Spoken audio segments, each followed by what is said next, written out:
चलते चलते जब अपने धाम के लिए पहुंचे तो जैसी द्वारिका नगरी थी वैसी सुदामापुरी बनी है।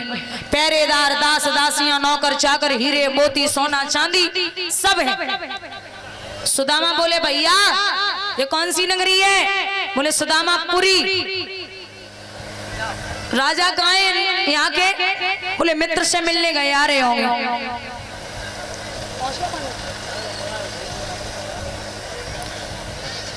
तो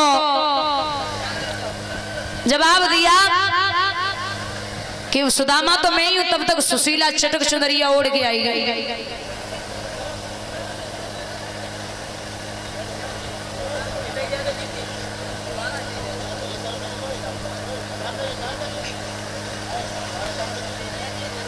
सुदामा बोले कौन हो भाई?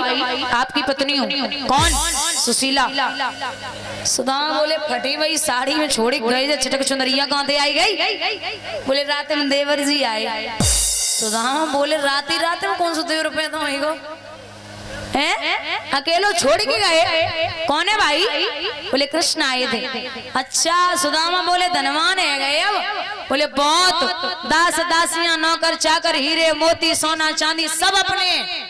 सुदामा बोले फिर काहे की चिंता, एक काम करो उठो, सोने की रोटी और चांदी की दाल बना ले। सुशीला बोली तुम रहे बुद्धू के बुद्धू, जो पैसा वाले होते वे सोने की रोटी और चांदी की दाल ना खावे। बोले फिर ऐसे पैसा को क्या मतलब है?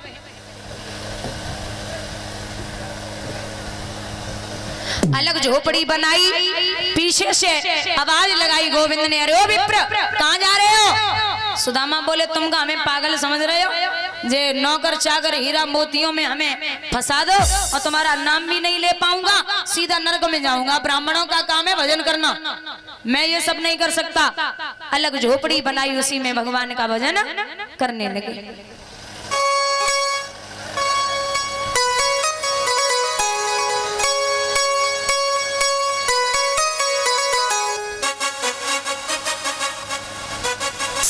ये 500 रुपए से सम्मानित कर रहे हैं राम जी यादव भैया। 500 रुपए से सम्मानित कर रहे परवंशी वाले सवीक्षा पूर्ण करें भैया। भाभियों को घट्टू पट्ट न होवे। कान्हा जी यूं ही आपका परिवार हमेशा सक्षम रहे, कृष्ण की कृपा हमेशा बरसती रहे। ये विमल यादव, सोमेश यादव मामा और भानेश माल्यार्पण कर रहे। पूरा इंट्रोडक्शन लेके राजेश यादव की देवती दिव्यांशी नसीरपुर से माल्यार्पण कर रही हैं। और ये माल्यार्पण की जयपाल यादव योगपति जी के भाई।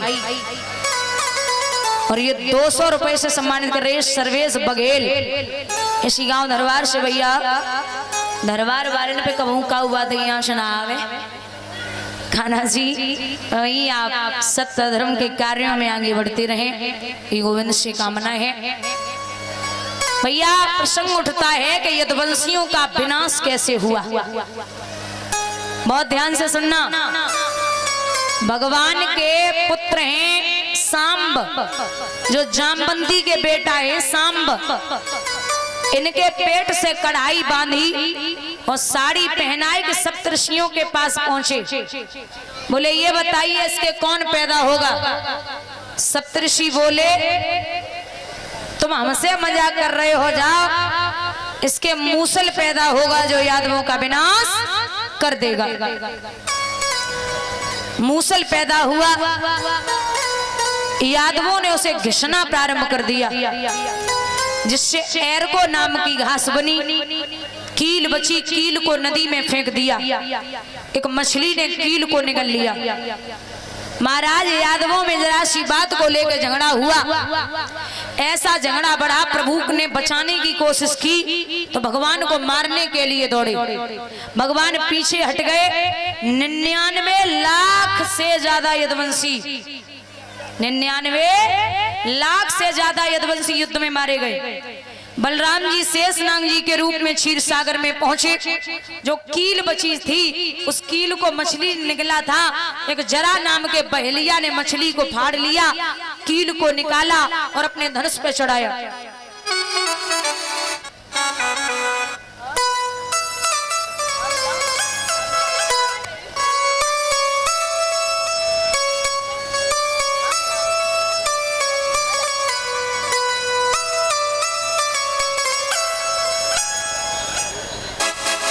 भैया ये जो जरा नाम का बहेलिया है ये पूर्व जन्म में बाली था।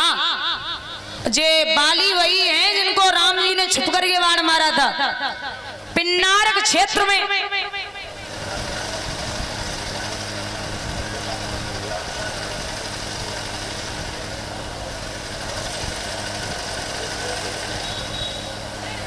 पिन्नारक क्षेत्र में एक पीपल के वृक्ष पर भगवान बैठे, होठों पे बंसी रखे हुए। यह जरा नाम का बहेलिया भगवान के पैर के पद्म को देख लेता है। इसे लगा कोई पक्षी है, पैर का तलवा जो लाल है, सीधा निशाना लगाया। महाराज वो कील भगवान के पद्म में लगी, पद्म फट गया, भगवान गोलोक धाम के लिए प्रस्थान कर गए। उनके शरीर से एक तेज निकला जो भागवत में प्रवेश हुआ है। यहाँ कथाएं श्रवण कराई कि महाराज जीवन में जो गुरु हैं वो आप कितने भी बना सकते हो, शिक्षा आप कितने भी लोगों से ले सकते हो, लेकिन दीक्षा एक ही इंसान से लेनी है। शिक्षा तो हम जो कोई बात कह के अच्छी चला जाए वो हम ग्रहण कर लेते, बोले ये रख लो ये अच्छी बात है। तो ये बातें जो हैं ये अपने जीवन में जितने गुरु बनाने हैं आपको बनाइए, लेकिन दीक्षा एक ही इंसान से लेनी है। पूर्ण कथाएं परीक्षित को स्मरण कराई गई। इधर 7वां दिन हुआ। परीक्षित महलों में पहुंचे तो नवल देव बड़ी चालाक है, इसने महल के चारों तरफ पानी भरवा दिया। तक्षक उससे भी बड़ा चालाक, महाराज फूल बन के लटक गया। रात में वो माली ने फूल तोड़ करके परीक्षित के आंगन में डाल दिया। महाराज परीक्षित ये बिछिया का उतरी हो का दिक्कत परीक्षित एते आ कम हियर एते आ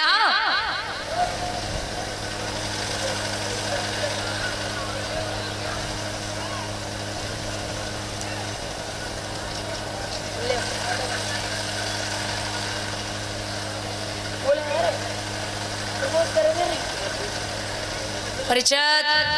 और बताओ तुम ठीक हो हैं? बिछिया अब उन्हें कहीं पानी के देखो तब तो नहीं गई, उन्हें कहीं देख ले, उन्हें कहीं देखो तो बिछिया कहूँ तो उतरो ही है, दे दो वापस दो।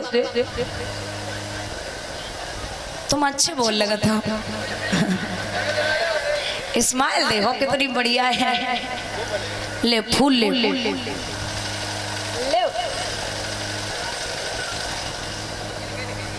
गंगा जी किधर है? गंगा जी इधर चकोबंदी में कर लेते आएंगे। नाक से लगाओ फूल, नाक से लगाओ।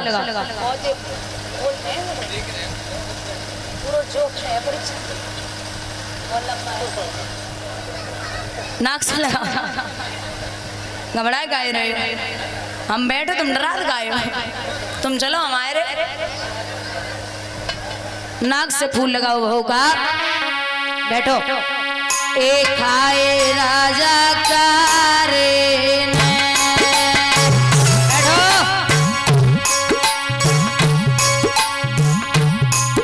एक खाए राजा का रे बादेना लेना कमे होगा।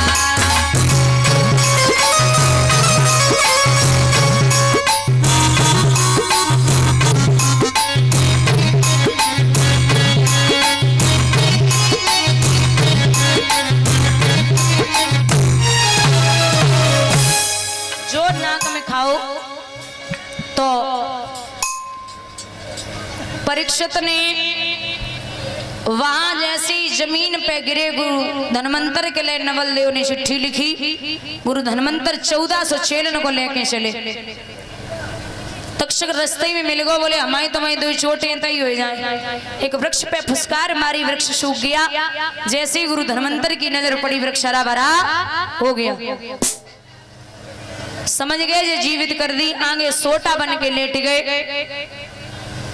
सोटा बड़ो अच्छो लगो गुरु धनवंतर को, तो वो उठाओ सोटा, पीठ में खुजली मची से खुजलान लगे।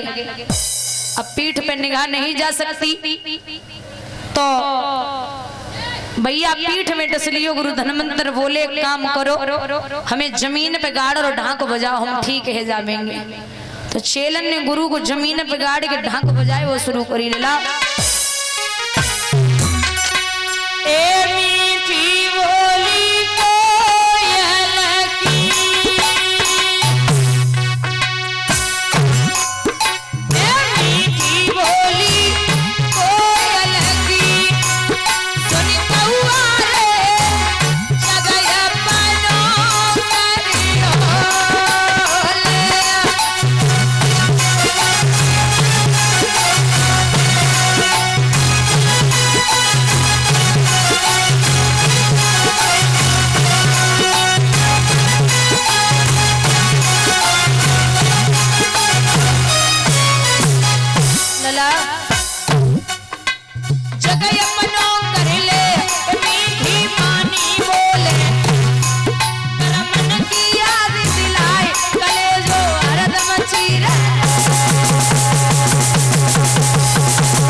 अब का प्यास नहीं, तो बैठो मग्गा ले वहां तुम्हें। 6 बज गए, अब जो प्यासी बैठी है भैया। यहाँ जैसे ही ढाक बजाई, तक्षक आएगा, बोलो गुरुजी को जमीन पे गाड़े निकालो, बाहर निकाल लो। गुरुजी बोले जैसे मर रहे हो वैसे ही मरो, हमें काट के और रांध के खा जाओ, जितनी विद्या हम में है सब तुम में पहुंच जाए। सुहाड़ियां चढ़ाए के नमक डालो और चीख पाओ, तब तक तक्षक फिर आएंगे, बोलो गुरुजी को मांस खा रहे हो, नरक में जाओगे।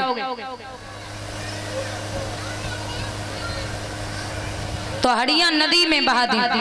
वो मांस बंगाल वालों ने खाया, गुरुजी का सारी विद्या बंगाल में पहुंच गई। परीक्षित के लिए आया विमान, विमान में बैठ करके परीक्षित वैकुंठ धाम की प्राप्ति करते हैं।